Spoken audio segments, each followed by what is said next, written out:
Okay, so we are going to be diving in to how to create an influencer brand. And first off, a little bit, my name is Sarah Marie, and I am a fitness loving, beauty and fashion seeking, single mama raising, boss babe, brand coach, difference making, self love warrior. And if you're like, wow, that's a lot of things, we're going to dive into exactly how and why I came up with those areas of focus. And if you follow me at all on social media, you know that these are the things that I talk about. So that's who I am. I empower others with tools to capture their brands and be seen through brand strategy, consulting, and execution of visual branding. So, I actually got my degree in entrepreneurship from the University of Utah David Eccles School of Business way back when. Started my own graphic design consulting company in college and have been building brands and businesses ever since. I've built 7 different companies all over the world and helped other people build theirs, from $20 million healthcare companies to $10 million nail polish companies. And I love what I do. It's very fun and exciting. So, quick little story about how I discovered my personal brand and why this 90-10 rule is so crucial. So, like I said, I've been building brands and businesses and done so many different things, but it wasn't until 2011 when I really discovered my personal brand. Kind of quick backstory. I I was kind of dabbling in photography and doing different things here and there, and a girlfriend of mine said, "Hey, I'm working at a wedding venue. Do you want to photograph weddings?" And I was like, "Yeah, that sounds like a lot of fun. I'll photograph some weddings."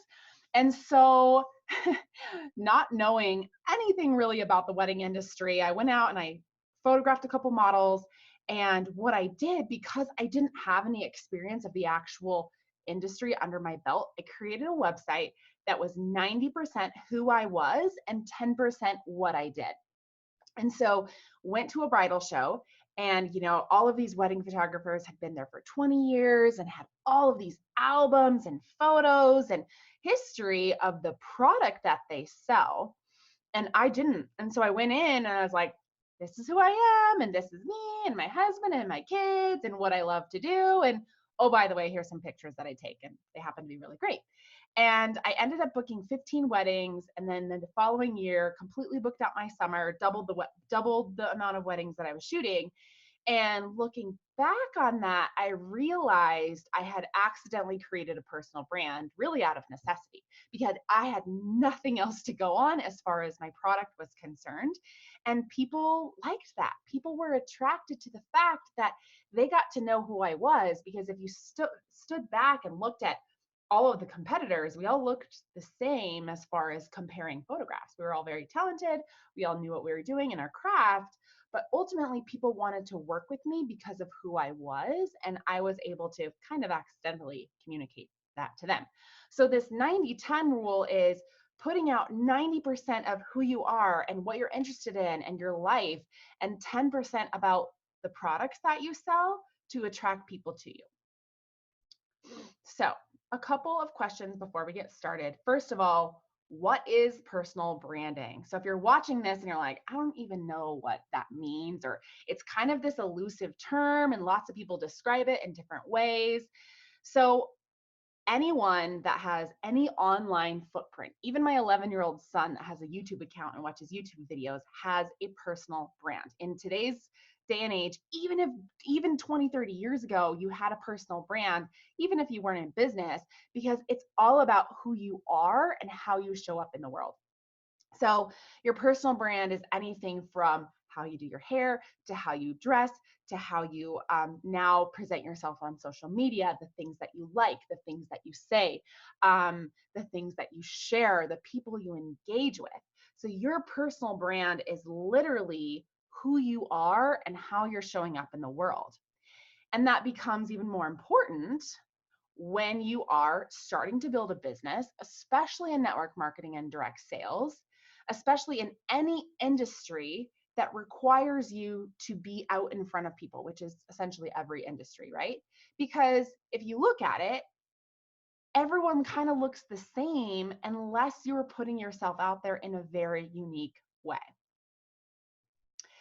So if you look at branding, as opposed to a product. So for our example, branding is who we are and the things we talk about and the things we post about. And the product that we sell is Modair.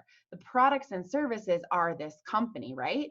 Maybe you sell lots of different services. Maybe you're also a realtor. Maybe you're also Etsy, you have an Etsy shop. Maybe you have different things that you sell that are part of your brand, right? But those are products. Your brand is who you are. So anytime you're creating something on social media, you're always drawing back to that personal brand, who you are, what you want to communicate to people, and how you want to show up in the world. All right, before we get into the nitty gritty, I'm just going to take a quick check to make sure that no one is having any issues. If you do, shoot me a text because I actually have my screen full screen and I can't see the comments, and we will get to Q&A at the end. So if you have a question, go ahead and jot it down and we'll get to it at the end of the training. So in creating an influencer brand, the number one thing, the first thing that we want to start with is picking a platform, okay? So you can't run them all at once. I'm sure, especially if you're new to this world, you probably just got into this business and you're like, oh my gosh, there's Facebook, there's Instagram, there's Twitter, there's Snapchat, there's YouTube, there's podcasts, there's TikTok, there's so many new ones popping up nowadays too that you can't even really keep track of them, right? And we tend to focus a lot on Facebook, but pick your platform, because if you try to be like, okay, I'm going to boost my Facebook and my Instagram and my Twitter and my YouTube and all of these things, you're going to drive yourself crazy and you're actually not going to be able to create a really strong brand platform and foundation. So in finding that platform that you're going to focus on. Now, that doesn't mean that you can't eventually grow something else. This is just where you're going to focus and where you're really going to start. Ask yourself, where do you like to consume content? Where are you connecting with people, engaging with people, okay? Also, what are you comfortable with? If you don't like making stop motion music videos, maybe TikTok is not your platform. If you don't like putting weird filters on your face, maybe Snapchat is not your platform, okay? Also, where do you already have an existing following? Me, for example, I have a very large following that I've been building since the time that Facebook started on Facebook. So that's where my kind of focus is. But since I kind of already have that engine running and driving, I'm actually starting to learn and grow my Instagram platform, right? But when I go to focus and when I go to kind of like curate my audience, it's always on Facebook, because that's where I already have an existing following. It's kind of like, what's the easiest to start with? So when you pick that platform, then what you're going to do is you're going to find other people that you admire on that platform. What are they doing, right? What do their strategies look like? What are they posting about? What stories do they have in their highlights or their featured photos? What does their bio look like? What kind of images and graphics are they putting out there? Now, you're not looking at that because you're going to go out and copy it, right? You're just looking at that as a model. I'm like, okay, these are how these people are strategically building on this platform, because they're very different. So then once you've chosen that, you're going to create a strategy of how you're going to market your brand on that platform. And we're going to dive more into that in our content strategy training. But you're going to, once you choose that platform, you're going to think, okay, how many times a day am I going to post? How often am I going to post? What are my goals? What's my end game? Do I want to have X number of followers? Do I want to have X number of engagement? Do I want to have like a link that they're going to fill out, maybe a form? Do I want to have people reaching out to me? What are my goals on that platform? Then you're going to choose to be consistent. The number one indicator of success on growing an influencer brand is consistency, consistency, consistency, consistency. Just like in anything else that you're doing in life, right? Whether it's with your business or your fitness goals, you must be consistent on social media. So once you kind of got those things, then you're going to pick a cross platform that you're going to repost content that you'd like to build later. So what I was saying, my Facebook, for me, I've been building it for a really long time. I feel like I've got it. It's running smoothly. That engine is running. Now I'm going to start to learn Instagram, and I'm going to kind of get that engine going and flowing and kind of focus there.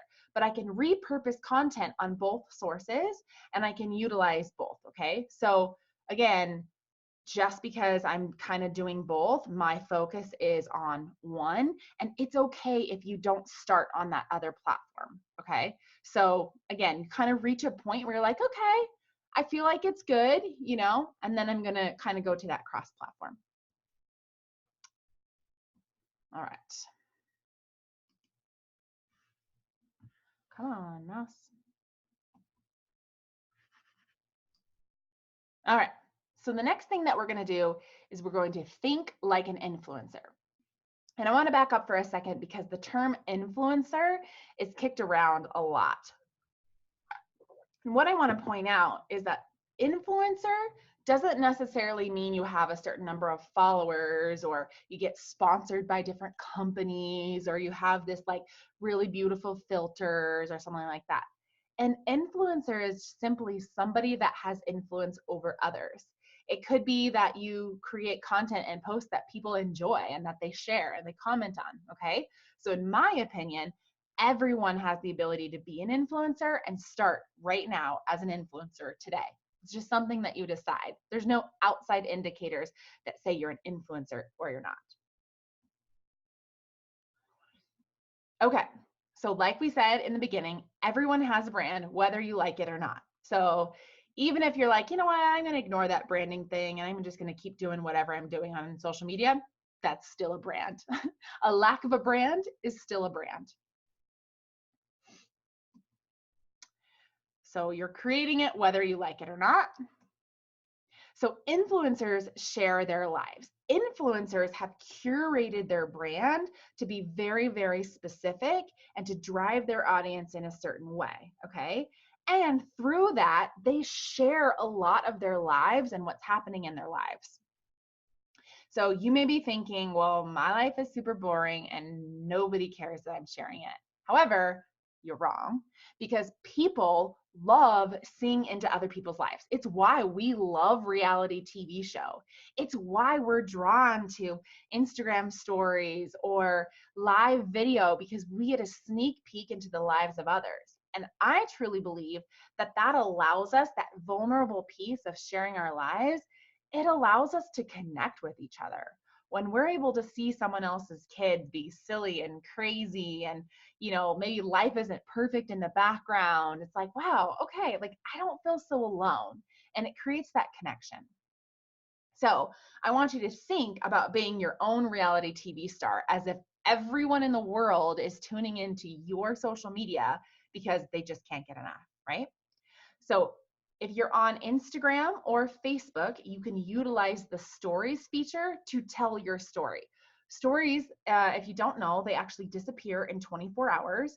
So it's a great way to show little clips of your day, little things that are happening that are funny, little quirks, little Anastasia actually had a really great story. I think it was this morning, of her daughter like singing to A Whole New World. And it was adorable. I was totally hooked in because she's just super cute, right? So I'm getting a sneak peek into her life. We live in a shared culture and people want to know about your life and get a glimpse of who you really are. So quick little key to that, you do not have to air out all your dirty laundry, okay?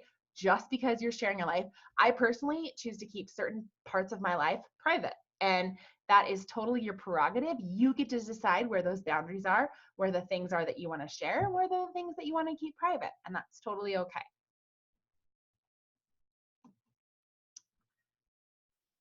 Doesn't like switching to slides. Okay. So the next thing that we want to do is we want to educate people to add value, okay? So to be an influencer, we have to add value to people, and to add value, we can educate them in lots of different areas. So if you're sitting there thinking like, okay, I'm getting it, but what in the world am I going to post on social media? What kind of content am I going to create?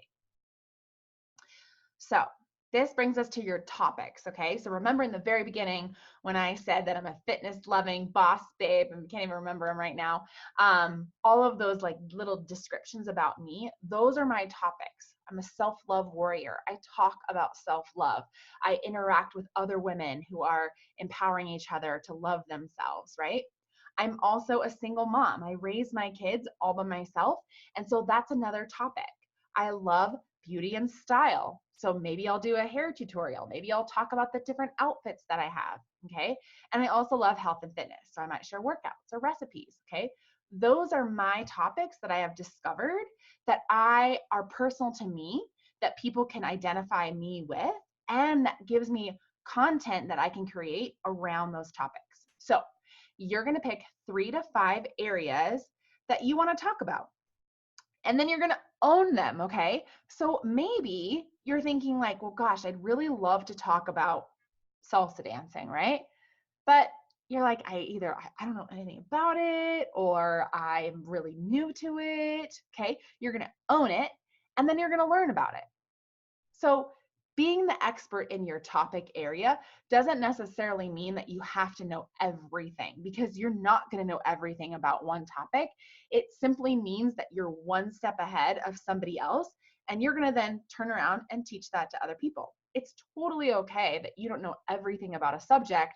It just gives you content to talk about because you're passionate about it. This also helps you really define your niche.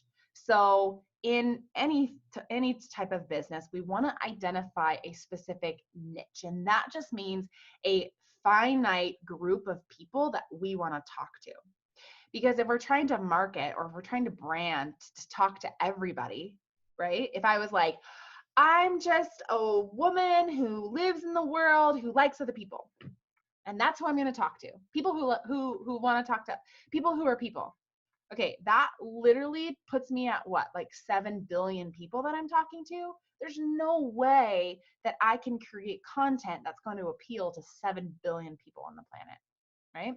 So when we create our niche, then we're going to specifically market to those people. Now, does that mean that someone who's a guy that has kids and is in the military can't relate to me? Of course not. There's going to be anomalies. But when I'm creating content, I can stay in that narrow niche, and I don't have to worry about all of the outside things happening. Okay, so you're going to add value and educate in these 5 areas: by educating, by entertaining, right? We can educate by entertaining and making people laugh. We can engage with them. We can ask them questions. We can, and some of these kind of intertwine together, right? You could ask questions to like teach people about a subject. You could ask questions to entertain someone, right? We want to engage with our audience and keep them coming to us. We can inspire them, right? Give them reasons to smile and to be like, you know what, I got this. And I'm so excited for like this next part of my life. And we can intrigue them. We can create curiosity, like, huh, wow, that's really interesting. I want to know more about that, right? Okay, we're moving quickly along. I hope you're taking notes, but if not, it's going to be recorded, so no worries. So here's some tools to stand out in your brand. So to create brand consistency, remember I was saying staying consistent is really, really important. And here's the thing, you guys, and this is why standing out is really important. I don't even know how many people are on Facebook and Instagram, right? There's a lot. And if you're thinking like, gosh, like how can anyone, like when they're scrolling on Facebook, what's going to make them stop on my post and engage with it? We make a decision in a third of a second, right? 1/3 of a second, whether we want to engage with someone further or not. So that means that your scroll, your picture, or your words, or whatever you're posting has to stand out, and it has to be different. One way we can do that is with brand consistency. So when people are scrolling and their eyes are attracted to either a certain color or a certain type of image, they know like, oh, that's Anna's brand. Oh, that's Natalie's brand. And they just automatically recognize it. Where if your stuff is way off the wall, they're not going to recognize that as they're scrolling. So here's the thing. And I say this as somebody that my business is people hiring me to create tools for the brand. However, especially if you're just starting out, you do not need to spend money to create brand consistency. So, imperfect action, your brand is going to change. So, if you decide, okay, you know what? I like blue and I like yellow and I like silver, and those are going to kind of be my key brand colors that I'm going to use in different things in different areas. And then 2 years from now, you're like, you know what? I don't really like silver. I like gold. That's totally fine. So, don't go and spend hours and hours and hours and hundreds of thousands of dollars on creating this like brand that's going to change anyway. So I say spend 30 minutes, go to Pinterest, pin some things that stand out to you. Okay. Kind of pin without really thinking. Pin, pin, pin, pin, pin. I like that. I like that. I like that. Pin it to a board.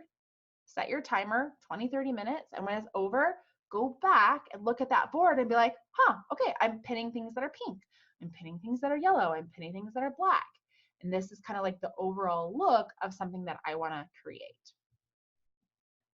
Okay, colors and mood. So here's some phone apps that you can utilize to create your pieces of your brand. So one phone app that I really love, and I'm going to teach you some more tools on this tomorrow, is an app called Over. It does cost. I'm going to show you some other ones that don't cost here in a second. I believe it's like maybe $10 a month or something like that. And if you've seen me create different graphics and stuff, shout out graphics and whatnot, I do this in Over. I like Over because it gives you templates to use and they're really beautiful and unique and makes my stuff look really, really different. And you don't have to be a graphic designer to utilize it. They've got images and different fonts and so many different things, from just regular word posts to stories. Those are lots of different things. So I love Over. It's really, really simple to use. Another one is Canva, and this is actually a free app. So Canva is great, and they also have a desktop version, and I'm going to be teaching you guys some Canva tricks and tips tomorrow as well. And Canva is great for, gosh, lots and lots of different things, and it's nice because you can do it on your desktop and you can do it on your phone. So you can kind of go back and forth and work on projects with both. WordSwag, I don't personally use this one, but a lot of people love it. Just another app. I'm not sure if it costs money, but they have like ready to go quotes and different layouts that you can use for posting content. And I would say too, with all of those things, is that's where you want to be consistent. So if you're like, okay, I'm going to post, different quotes and different things, is making sure that those colors and graphics and images that you're picking are all somewhat consistent. So another app is called Lightroom, and those of you that are maybe in the creative space or photographers know this program for your desktop. However, there's a great mobile phone app, and it is free. And then you can actually purchase filters and presets on Etsy for as little as like $4 or $5. And it makes your photos really pop and stand out. And if you ever go to someone on Instagram, you're like, how do their photos all look like the same and they look really beautiful? They're using Instagram filters that you can get on Etsy. So just go on Etsy and type Lightroom filters, and all of the instructions and information are in there. And it's a really great way to make your photos really beautiful and stand out. Another tool that I love is called Unsplash. There is a mobile app as well as unsplash.com for free stock photos. So you see the images that I'm using in this presentation. Those were actually all free from unsplash.com. It is amazing, phenomenal site that you can utilize to create content. So let's say that maybe on your Facebook, you want a really beautiful picture, but maybe the post doesn't really have much to do with you, or you just want something that you're gonna like tweak up a little bit. Unsplash is an awesome, awesome resource for really beautiful images. Oh, and this last topic, I totally forgot about it. Photo shoots with friends. So here's the deal. I'm a brand photographer. I photograph people professionally all the time. I think having a professional photo shoot is a great, great tool for your brand. However, especially if you're just starting out, it's not entirely necessary. Phones these days are so good and so high quality, as I turn on my flash. And my suggestion to you is grab a friend, grab a few different outfits, go outside on a nice day, to a fun location and grab photos with each other, or even just come to each other's house, grab some pictures of, you on chairs with like a cup of coffee, grab a picture of you in the kitchen cooking, different images that you can use for the whole month of content. And again, we're going to go over this more tomorrow, but it's a great idea to just get some friends together. You take pictures of each other so you all have content and images, because a lot of times as you're posting, right, if you're creating content, maybe you didn't do your makeup that day, maybe you didn't do your hair that day. A lot of the images that I use are images from 3-4 months ago. It doesn't have to be a photo that you took right there in that moment. And then you have a library of images that you can use for content. All right, attraction marketing. So to attract people to you, you must add value to them authentically, okay? I think maybe 10 years ago, you could kind of fake it, but nowadays people totally know if you're not being authentic, and then you kind of just get tuned out. You know, those people that add you on social media and maybe they message you right away, or you look at their Facebook and it's just a bunch of, maybe their product is blasted everywhere, or it's totally copied from somewhere else, and it's just kind of like, ick, right? And a lot of times, like, I have this message, or I have this purpose, or I have this idea that I want to share with people, and I just don't know how to come across an authentic way. So here's some tools on how to do that. So one of those ways is those brand topics that you're creating, right? Those 3 to 5 things. And a little more information about creating those, finding what those are, is think about what you're passionate about. Remember, I used the example of a salsa dancer. So maybe you don't know anything about salsa dancing, but you're really excited about it and you want to learn more about it. YouTube University is the best college you can ever go to. Go to youtube.com, type something in, and learn. Also, what do you spend your day doing, right? Maybe you're an attorney. Maybe you're a stay-at-home mom. Maybe you're a professional dog walker. I don't know. Whatever you spend your day doing, that could be one of your topics. Maybe you really don't like what you spend your day doing, and you could talk about that. I know people that are like that. One of their topics are they're recovering, corporate America, recovering from corporate America, and they kind of talk about maybe even what they used to do on a day-to-day basis, and something that they weren't super passionate about, but they are passionate about talking about it.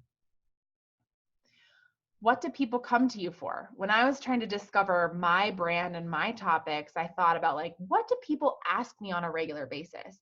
Actually, it was Anna was one of the first people to point out that she saw that I was really, really talented in branding, because prior to that, I was just an entrepreneur doing lots of businesses. And she said, you really are good at like creating a brand. And I was like, oh, you're right.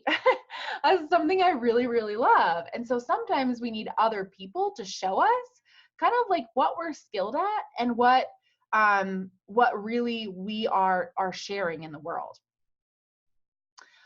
Another one, what questions do you frequently get, right? If you're getting people that are constantly asking you, like, how did you do your hair? How did you do the braid? Like, how do you make that cute thing for your kids? How did you make that recipe, right? So usually people are asking you a similar question, like over and over and over. How do you survive as a coach's wife? How do you, live out in the country, right? And so that helps you figure out, like, gosh, well, maybe this should be one of my topics because I know a lot about it and I can talk a lot about it. And also, what would you like it to be known for? Maybe if people ask you questions on things you're like, I do not want anyone I don't want to keep this going. Maybe you live out in the country, but you don't like it and you don't want to talk about it and it doesn't bring you joy talking about it, then don't talk about it, right? What legacy do you want to leave in this world? If people look back and they say, gosh, Sarah was really XYZ. I really learned so much from her in this way. She really helped me to, whatever. Those are the kinds of things that can formulate those topics. Okay, so kind of like what we talked about, be the expert in those areas. Being the expert in that area does not mean that you know everything. Again, I don't know everything about branding. I don't know everything about being a single mom. I don't know everything about fitness. I don't know everything about loving yourself, right? But I know some things. You're always going to be one step ahead of your audience, one step ahead of someone else. And learning something new is one of the most powerful things that you can do. So In this, you can also research topics, okay? Maybe, again, we use the case of being a single mom. That's a pretty broad term. I think like 50% of people, right? That's still pretty broad. So maybe I look to see like, okay, maybe like being a working single mom, maybe being a working single mom in direct sales, maybe being a working single mom that XYZ, right? So the more specific you can get with those topics, the better. And if you look to see what your audience wants, that's going to be really powerful. One way to do this is go to Google. If you go to Google and type in single mom, go to Google and type how to be a salsa dancer. Go to Google and type life of a coach's wife, right? You will start to find people talking about different subjects. You can do this on Facebook, you can do it on Pinterest, you can do it on Twitter, any platform. You can type in those keywords and those topics. If you're thinking, is this even popular? Maybe you are a, I don't know, cricket farmer. I don't know where that came from. But like, do people even care about this? And you might find that there's a lot of people out there talking about it. I'll use Anna again as an example. We were talking and she said, I don't really know what these topics are. And I said, why don't you look for coaches' wives groups? And she did, and she found one. And it's a group of women who are wives of coaches. And that's really cool because that's, not just like, oh, I'm a wife. Okay, that's really broad. I'm a wife to, someone, that works outside of the home. Okay, so the more specific you can get in that, the more you're going to find that people really do want to come in community on those topics. Also, what are they concerned about? What are people worried about? Maybe if you're really into children's health, okay, what are people worried about within that segment? Maybe you have a child that is autistic. Okay, what are people worried about in that area that you can really speak on and talk about? The most important thing is to be yourself. So you can get ideas from others, you can get inspiration, you can watch tutorials and YouTube videos, but the most important thing is to repurpose it in your own words, in your own thoughts, in your own ideas, so that you can come off authentic and attract other people to your brand. All right, growing your audience. So this is one of the biggest questions I always get. Okay, I have all this great information. I have, content that I want to share, but when I put it out there, it's totally crickets. First of all, I want to say that going back to that consistency piece, being consistent is really, really important in growing your audience. And also adding value and being proactive. No one is just going to come straight to you, right? Especially on social media when there's so many other people that they're being bombarded with, that you have to proactively go out and find other people. You have to go out and be in front of them. Imagine if you were at a party, right? I like to think of social media as a big cocktail party. And you walked in the door and you just stood there and you waited for people to come up and talk to you. You just stood there, you're like, hey, I'm ready. Look at my great outfit, right? Like, no one's going to come up and talk to you. They're all talking to other people. They're all having their own conversations. So what do you have to do? You have to walk up and insert yourself into that conversation. Be like, wow, that's really interesting. You know what? I had a similar experience and here's what I learned, right? That creates connection. Going up and introducing yourself. Hi, my name's Sarah. I love to talk to people about branding and how they can create a financial future for themselves. What do you do? Right? It's the same goes social media, more importantly on social media because of how large and diverse it is. So some tips on Facebook. Find groups related to your topics, your interests, and your knowledge. So again, that's where those 3 to 5 topics come in really, really handy, where you can go and you can search. Okay, self-love. I'm going to look for groups on self-love. I'm going to look for groups, fitness-related groups for women who are pregnant, fitness-related groups for women who experience postpartum disorder. I'm going to look for groups on people that have tiny dogs that like to sleep on their laps. Sorry, I know. Anything that you have a topic on, you can look to see if there's a group. If there's not, maybe you could start one if you feel like there's really a need for it, okay? When you get into those groups, the number one most important thing is that you're going to add value to those groups. I'm going to use Anna as an example. Sorry, Anna, I keep putting you on the spot, but it's just such a great example. So remember how I said we talked about being a coach's wife? She found a group on being a coach's wife. She sat and she waited for a couple weeks and added value to people in those groups before she said anything about her business. And the important thing is here is because you want to be a giver, not a taker. How many times have you gotten a friend request from somebody and immediately they message you pitching you their business? How gross and annoying is that? It's so frustrating because you can see right through them. You're not here to add value to me. You don't care about my life. All you do is care about selling me your product or asking me to join your team. And I'm not interested. I'm interested in people that actually truly want to add value to me in my life. So go into those groups, like, comment, answer questions, maybe post something that's inspiring, those inspiring, engaging, educating, or intriguing things. Post those things in groups and start to add value so you can start to get some extra influence within those groups. And people are going to naturally be like, wow, that was such an awesome thing that she said, or wow, I really appreciate that. They're going to click over to your profile, ask you to be your friend, connect with you in some way, and then they're going to be in your timeline and in your pipeline. Getting ahead of myself.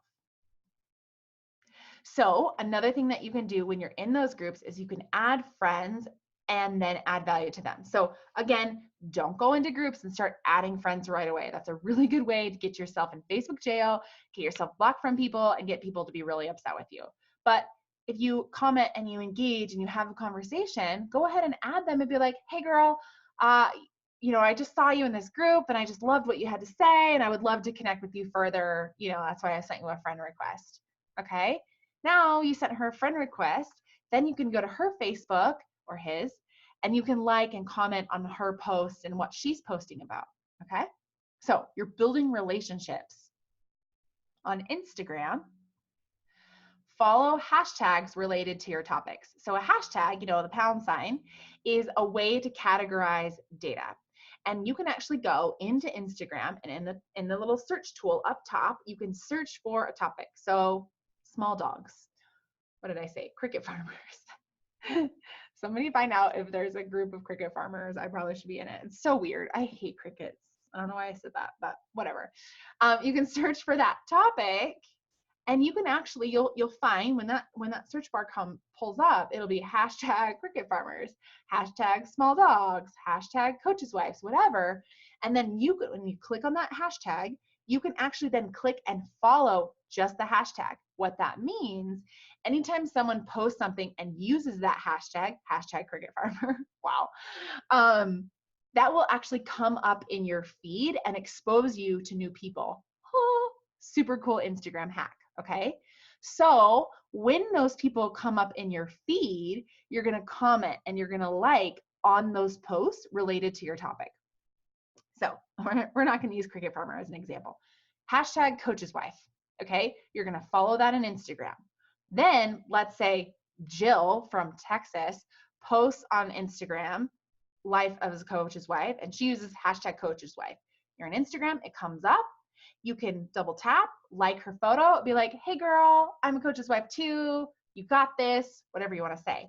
Now she sees your Instagram, you guys can connect, boom, you're connected. Super cool. Here's another quick Instagram hack. Add your main topic to your bio on Instagram for searchability. For example, putting you on the spot again, Anna, if your main topic is being a coach's wife, you could literally have on Instagram, coach's wife. So then when people search for it, that's going to come up. Okay. The more specific you can get, the better, but maybe not too specific like cricket farmer. Because no one's searching for that. I guarantee you. Watch, I'm going to get all sorts of texts and messages. Be like, no, really, people are. So if you can keep it specific enough, but not too specific so that no one is searching for it, that's another great way to show up in people's Instagram feeds. Another really important tip on Instagram, make your account public. If you're worried about sharing personal things on your Instagram or social media, you might want to create a separate account that's private, that's really just for family and friends. Personally, I don't. If I want to share something with my family and friends that I don't want anyone else to see, I just send them a text. So I keep things on my social media so that it can be public. A quick safety tip with that, if you are tagging locations of where you are, I always tag a location after the fact. So if I went and I visited the Resilience Code yesterday, I might then tag that several hours later so that I'm not showing up in that location of where I actually am. And then you can also research hashtags related to your topic. So this is a really cool, cool tool that I'm going to get to in just a second. So you can actually use this tool called display purposes only. And I'm going to show it to you in just a second. So hold on. And you can type in, for example, fitness. I think that's the example that I used. And it's going to show you other hashtags that are related to that topic. Okay. Then what you're going to want to do is you're going to want to create a group of hashtags for your posts. I know I'm getting in depth here, but just roll with me, okay? So you can have up to 30 hashtags per post on Instagram, and it needs to be relevant to your content.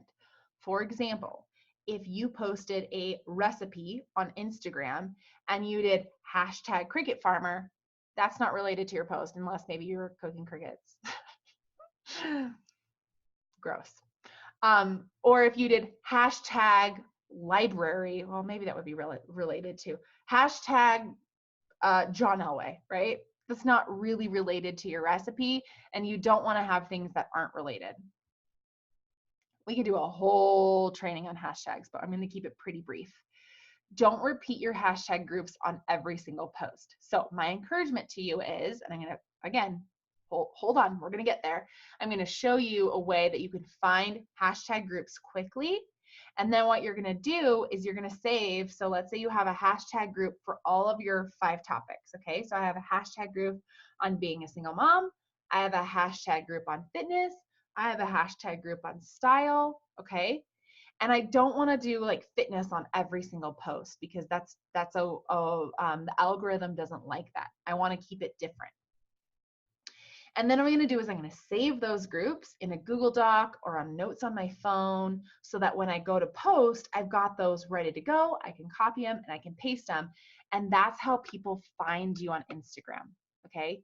Don't post something on Instagram that doesn't have a hashtag because you want people to find that content and connect with you that you've never connected with before. Okay. I'm going to show you displaypurposes.com. It's a free tool, displaypurposes.com, really cool to use it. So when you go to displaypurposes.com, you'll see this black bar right here, and you can type in anything. You can type in cricket farmer if you want. I typed in fitness, okay?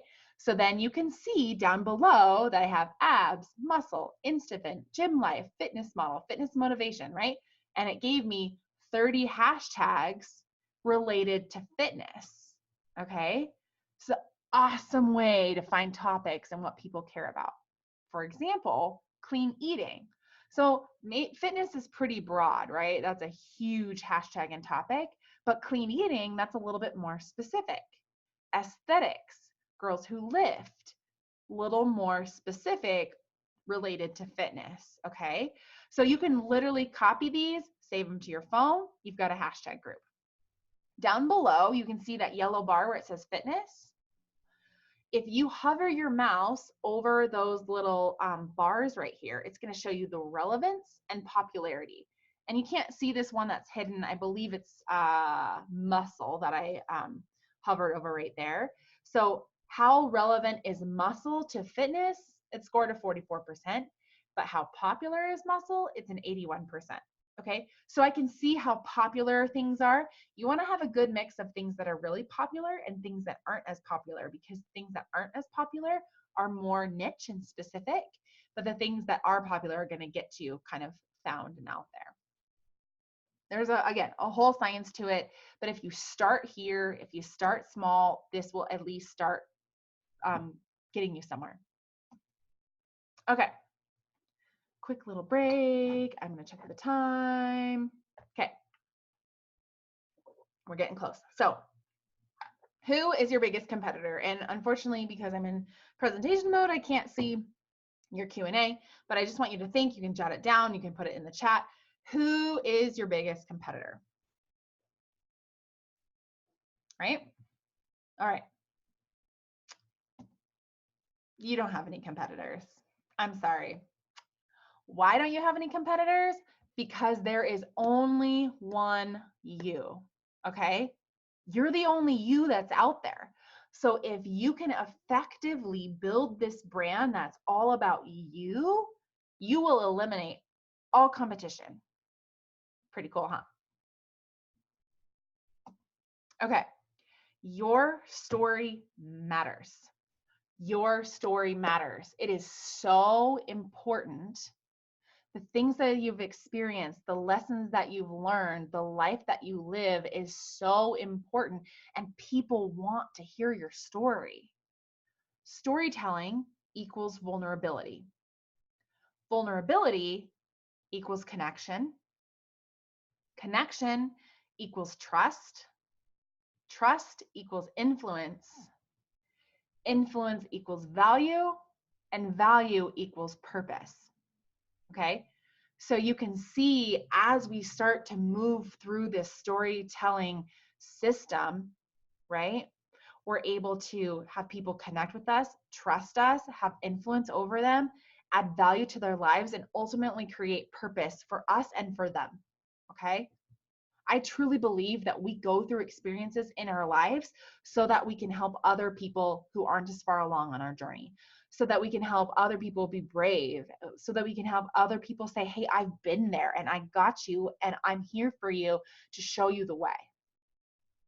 Okay, how to tell an effective story. First of all, use a hook, okay? So you'll notice a lot of times on my own social media, people that you follow, you'll see like the first line is kind of shocking, okay? I have a friend, she's $1 million earner in Monet. And she's going through some stuff and she's been away, kind of on medical leave. And she posted the other day and her headline was, I quit Monet. And I was like, oh my gosh, she quit her company. Well, turns out she didn't actually quit her company. She just wasn't able to use her products for a little while. And she tells the whole story about how she wasn't able to use it and how it made a really big impact in her. And she's so grateful for the products. Okay. But the hook is what got me. And that's what got me to stay. Okay. So you want something that is kind of like gets that like shock and awe that people are like, wait, what? Then you're going to tell the story. Okay. Leave out details that aren't relevant, but tell the story in the way that you want other people to hear it. And then at the end, you're going to reflect on why it's important. What's the moral of this story? So let's say that you had an experience yesterday and bringing your kids to the mall and you had a run-in with another mom, right? So kind of crazy catchy title, briefly tell the story, and then why is this important, right? Why is this relevant? Why am I telling you this story of this horrible experience I had over the summer and being really hurt and injured and how that's helped me reframe what's important in my life? Why is that important? Because I help other people find financial freedom and find a way to provide for their families when they can't actually work their business. That's why that's important, why I'm telling you this story, okay? If you can add that piece of why this is important, you will keep people coming back to you because they're like, wow, I read this story. This is why it's important to my life, because sometimes they may not make that connection themselves. Don't leave it up to them. Make sure that you tell them. So here's the thing too, if you're like, well, gosh, like, I don't want to write out my story. Like, I don't know how to write. I don't know how to make that effective. Share your story in a way that makes the most sense to you. And I have a typo right there, so I apologize. So maybe you talk on the phone with your friends. Maybe you share Marco Polo videos. Maybe you talk to your husband and you get really excited and passionate about this subject that you're talking about. Maybe you really like doing video. Maybe you do like writing. Maybe you're a painter or you're an artist. Whatever your medium is, you can turn that into content. For example, I'm going to show you how to do this tomorrow. Again, Anna. I have other friends besides Anna, I promise. We just talk a lot. So she sends me Marco Polo and it was awesome. She's dropping all sorts of bombs. She was talking, like preaching, saying a lot of truth. And so I was able to take that. She's able to do it too once I teach it to her, record it on my phone, upload that to a transcription service, which is very inexpensive. In fact, there's a free trial, so it's free. Like it would have cost me like 10 cents, and turn it into text that she can then use for quotes, for a story, for audio clips, for anything on Twitter, quotables, anything that she wants. She can take what she was speaking and turn that into content. Okay. So just because you want to tell your story doesn't necessarily mean that you have to become this amazing writer. One of my favorite quotes from my favorite authors is Brené Brown, and she says, "Courage starts with showing up and letting ourselves be seen." And I want to just kind of give you permission to be seen. Sometimes it's really scary. Sometimes it's really hard to share pieces of our lives that, you know, maybe we haven't shared with anyone before, and we're afraid of other people are going to think, or people are going to judge us, right? And that may happen, but that's their problem, not yours, right? But that's where courage begins, is when we show up and allow ourselves to be seen and allow people to connect with us and add value to their lives. In my opinion, that's what branding is all about. That's what business is all about, by adding value and connecting and pouring into people and making their lives better in whatever way that we can. So be brave, be bold, be you, and create a brand that really stands out. Okay, we're going to jump to some Q&A. Let's stop share here. I think that's the end. Okay, I'm going to stop sharing. Jump over to the chat. Me. That's all we've got. And I know some people had to jump off. So if you have questions, feel free to put them up in the chat. Otherwise, we're going to wrap this up. I hope that you guys will join me tomorrow for content planning and creation. I know that was a lot of information. But like I said, I'll have the recording. You guys can go back and watch it. I encourage you guys to at least find those topics. Find those things that you want to talk about and create as part of your brand. And I'm excited to see where you guys take this and how you guys add value to others and create more connection in your lives.